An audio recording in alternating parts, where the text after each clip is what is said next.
मित्रों, पेरिस में खेले जा रहे 33वें ओलंपिक खेल कई कारणों से बहुत ज्यादा चर्चा में हैं।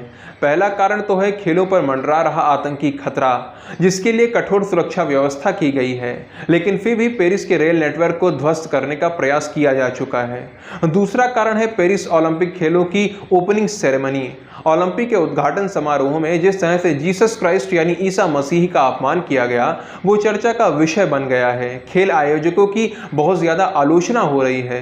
यीशु मसीह के जीवन का वो पल जब वो अंतिम बार अपने साथियों के साथ एक भोज कर रहे थे, तो जीसस के जीवन से जुड़ी इस घटना को द लास्ट सपर कहा जाता है। इस घटना को लियोनार्डो दा विंची ने कभी अपनी पेंटिंग के माध्यम से सबके सामने प्रस्तुत किया था। तो ईसा मसीह के जीवन से जुड़ी इसी घटना को ओलंपिक में बहुत ही गंदे तरीके से प्रस्तुत किया गया, उनका मजाक बनाया गया। इस कारण से अत्यधिक आलोचना हुई है ओलंपिक आयोजकों की। और अब जो तीसरा बड़ा कारण सामने आया है वो है पुरुषों का स्त्रियों के खेल में भाग लेना, उन्हें हराकर मेडल जीतना। मित्रों, हुआ यह कि 66 केजी वेट कैटेगरी में इटली की महिला बॉक्सर एंजेला कैरेनी का सामना राउंड ऑफ 16 में अल्जीरिया के बॉक्सर ईमान खलीफा से हुआ।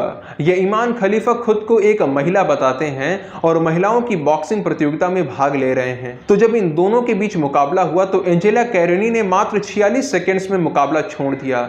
एंजेला ने मुकाबला छोड़ने के बाद स्पष्ट रूप से कहा कि उन्होंने हार नहीं मानी है, वो हारी नहीं है, उन्होंने मुकाबला छोड़ा है क्योंकि ये गलत हो रहा है। उन्होंने बहुत भावुक होकर कहा कि मैंने इतने शक्तिशाली पंच अपने जीवन में कभी नहीं खाए।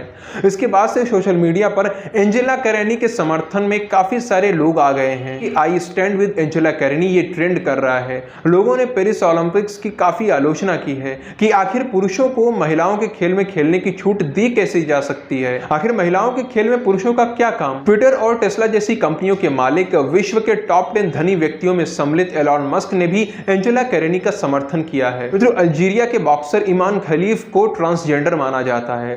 ट्रांसजेंडर का सीधा सा अर्थ है कोई ऐसा व्यक्ति जो प्राकृतिक ढंग से जिस शरीर में जन्मा है उसके साथ खुद को ना जोड़ पाए, बल्कि अपने आप को शरीर के विपरीत पाए। जैसे कोई व्यक्ति शारीरिक ढंग से तो पुरुष है, लेकिन अंदर से वो अपने आप को एक महिला समझता है, महिलाओं की तरह व्यवहार करता है। इसी तरह से कोई महिला जो शरीर से तो महिला है, लेकिन आंतरिक मन से वो खुद को पुरुषों जैसा समझती है, वैसा ही व्यवहार करती है। इन्हें ट्रांसजेंडर कहा जाता है सामान्य अर्थों में। अब ईमान खलीफा भी एक पुरुष हैं, लेकिन खुद को महिला कहते हैं। इसीलिए एंजेला कैरेनी ने इनके सामने मुकाबला छोड़ दिया, क्योंकि उनके सामने एक बलिष्ठ बलवान पुरुष लड़ रहा था जो बस खुद को महिला कहता है। ईमान खलीफा अपने जेंडर को लेकर पहले भी विवादों में आ चुके हैं। पिछले वर्ष 2023 में अंतरराष्ट्रीय बॉक्सिंग एसोसिएशन द्वारा की गई जेंडर जांच में ईमान खलीफा फेल हो गए थे। इसी कारण उन्हें 2023 वर्ल्ड बॉक्सिंग चैंपियनशिप से डिस्क्वालीफाई कर दिया गया था। बॉक्सिंग एसोसिएशन के अध्यक्ष ने यह बताया था कि कई सारे एथलीट ऐसे हैं जो खुद को महिला एथलीट बताकर खेलों में भाग लेने का प्रयास कर रहे हैं, मगर जांच में पाया गया कि इनके डीएनए में XY क्रोमोसोम है, अर्थात वही क्रोमोसोम जो पुरुषों में पाया जाता है। ऐसे एथलीट्स को, ऐसे खिलाड़ियों को पिछले साल वर्ल्ड चैंपियनशिप से बाहर कर दिया गया था, लेकिन इस वर्ष अंतरराष्ट्रीय ओलंपिक कमेटी ने इसके बावजूद ईमान खलीफा को फाइट करने की अनुमति दे दी।